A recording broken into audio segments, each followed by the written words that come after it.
잠깐! 최준영입니다. 다양한 지식을 연결해서 큰 이야기를 만들어내는 경험. 어디서? 위즈덤 칼리지에서 함께 하시죠. 네이버에서 위즈덤 칼리지를 검색하세요. 자, 그러면 뉴스 3 첫 번째 뉴스부터 전해드리도록 네. 하겠습니다.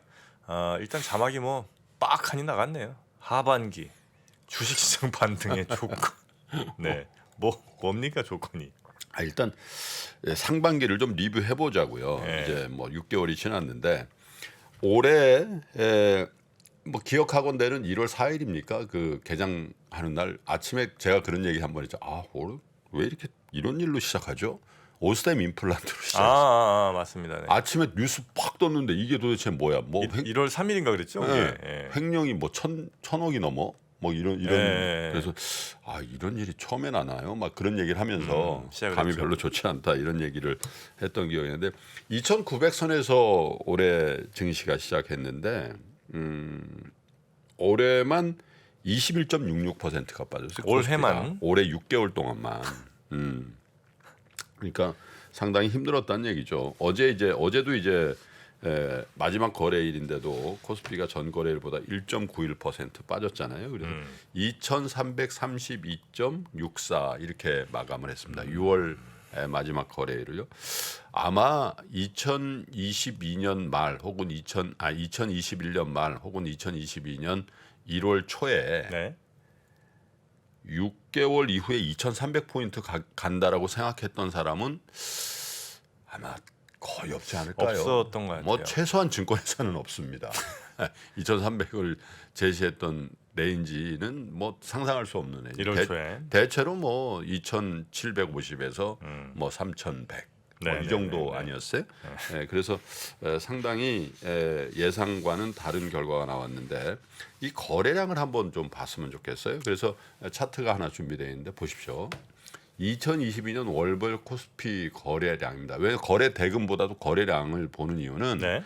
거래 대금이야 주가가 높을 때 높겠죠, 그죠? 근데 이제 거래량은 이제 얼만큼 이제 주식을 사고 팔았냐 이런 건데 6월달에 120조 정도 돼요. 120억 주 되는데 이게 1, 2월보다는 조금 늘긴 했는데 4월에 비하면 굉장히 많이 줄어든 거죠. 그래서 이 거래가 전반적으로 보면 바닥에서 확 터지는 경우가 있고 바닥에서 거래가 급감하는 경우가 있거든요. 네. 근데 사실 6월 달을 보면은 이게 그 뭡니까? 거래 대금 기준으로는 6개월 중 가장 당연할 겁니다. 주가가 뭐 20% 이상 빠졌는데. 네.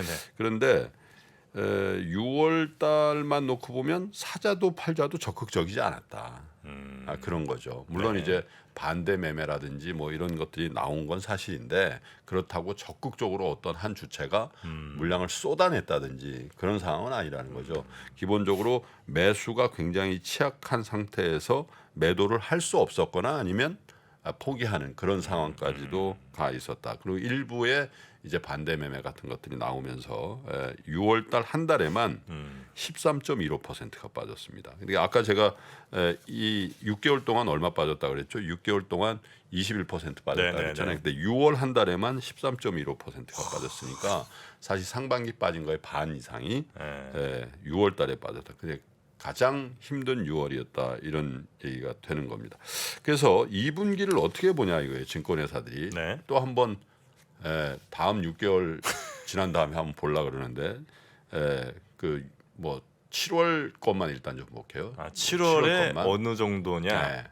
7월 예상 밴드인데 뭐 5개 증권회사가 나왔는데 뭐 다 대충 비슷하네요. 2200에서 2250을 저점으로 하고 2550 가장 적게 보는 데가 이제 다올 투자증권인데 2430이 고점일 것이다. 굉장히 회의적으로 보는 것 같지만 지금 분위기로는 사실 2,400포인트도 좀 힘겨워 보이잖아요. 그렇죠? 그래서 전반적으로 이렇게 보고 있다는 거예요. 근데 사실 이제 이 7월 코스피 밴드를 제시한 5개 증권사의 전반적인 분위기는 굉장히 좀 보수적인 전보다는 굉장히 보수적인. 그래서 오히려 증권회사들이 이렇게 이제 빠진 시황을 보수적으로 보기 시작했다는 거를 오히려 투자 심리의 역전의 기회다 이렇게 보는 시각들도 좀 있는 것 같아요. 그러니까 2230이잖아요 지금. 지금이 2,300대지. 2,300인가요? 네. 정신 없구나. 2,300. 7월에 이제 변수가 6월과도 좀 다르지 않는 게 이제 7월에도 미국의 워싱턴을 우리가 계속 지켜볼 수밖에 없는 상황이죠.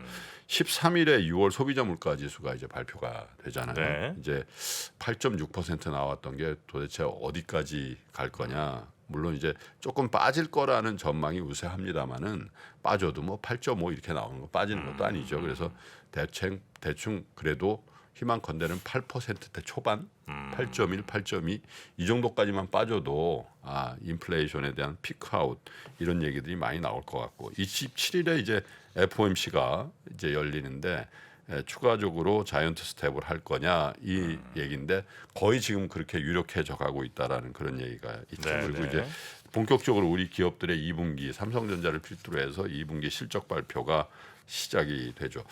김영렬 리서치센터장이 최근에 나와서도 굉장히 그 예리한 그죠? 네. 어떻게 보면 이 굉장히 보수적인 시황관을 이제 발표를 한 바가 있는데 이렇게 얘기를 했더군요.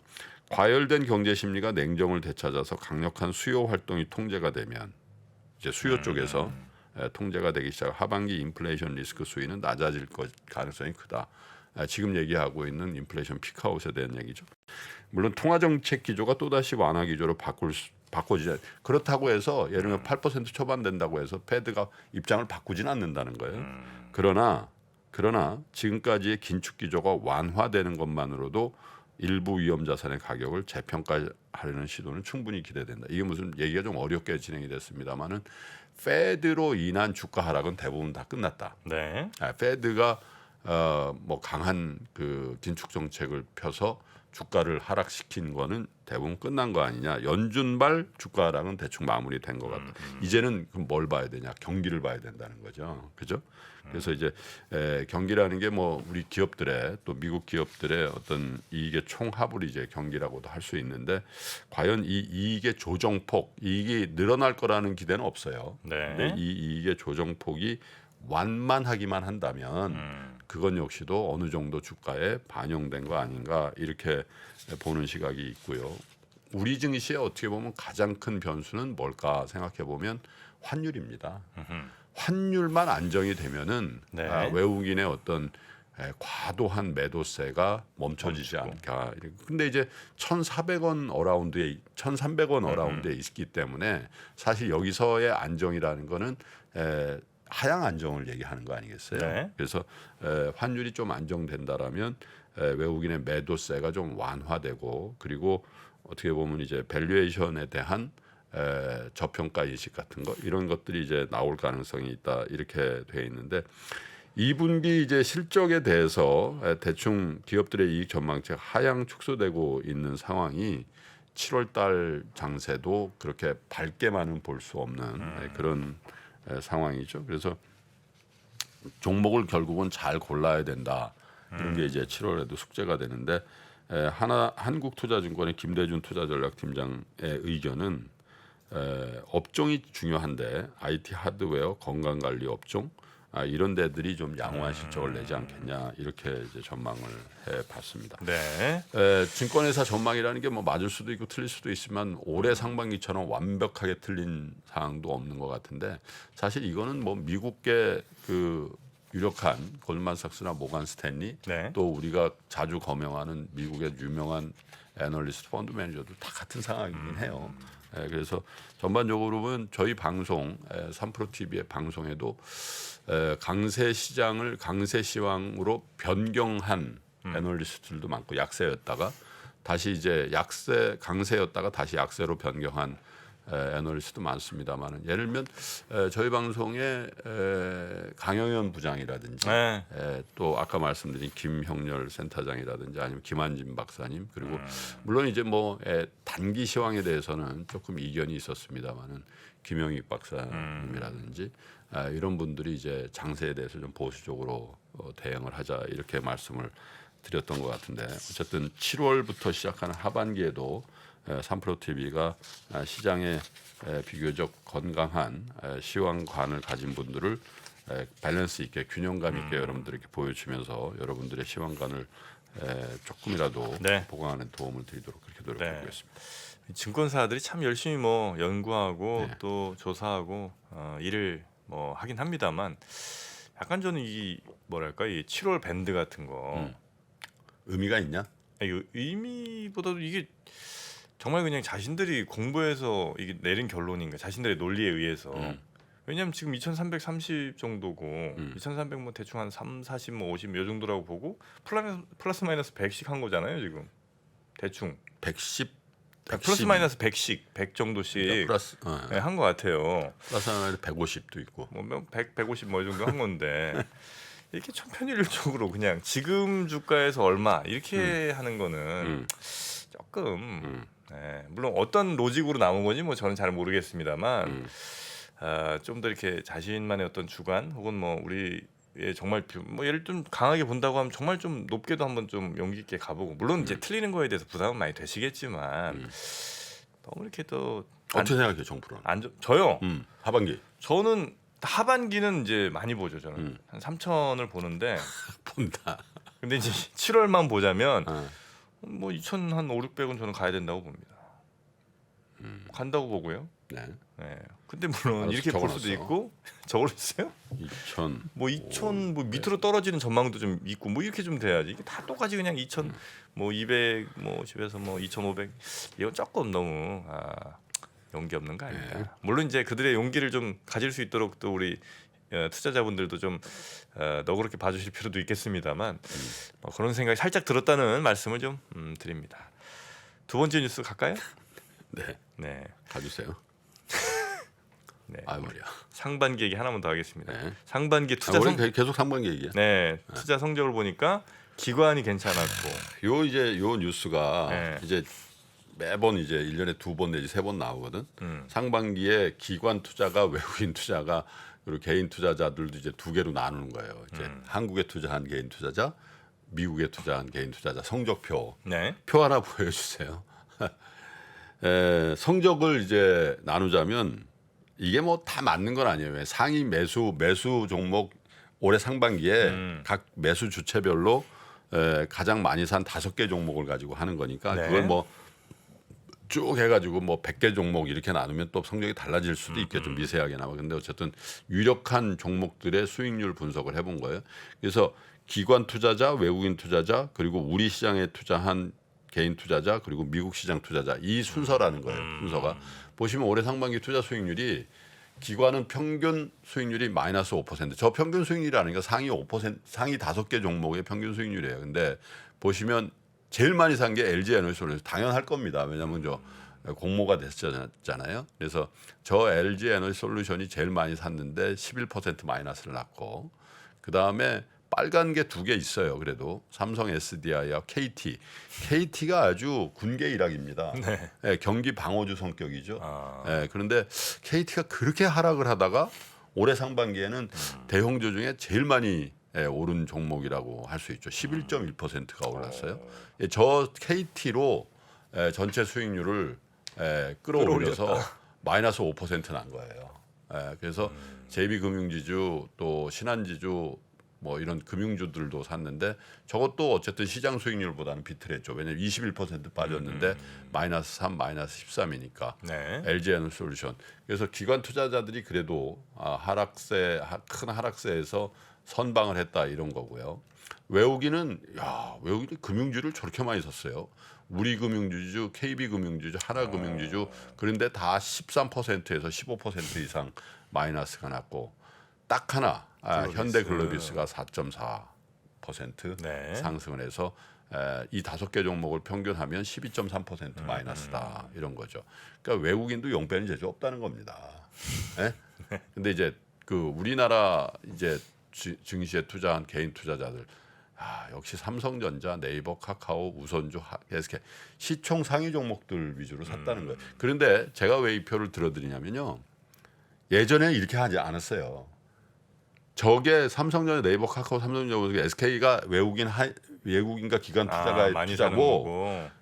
개인 투자자들이 저걸 샀다라는 건 되게 이례적인 거예요, 사실. 개인 투자는 뭐 신라젠 네. 이런 거 많이 사죠.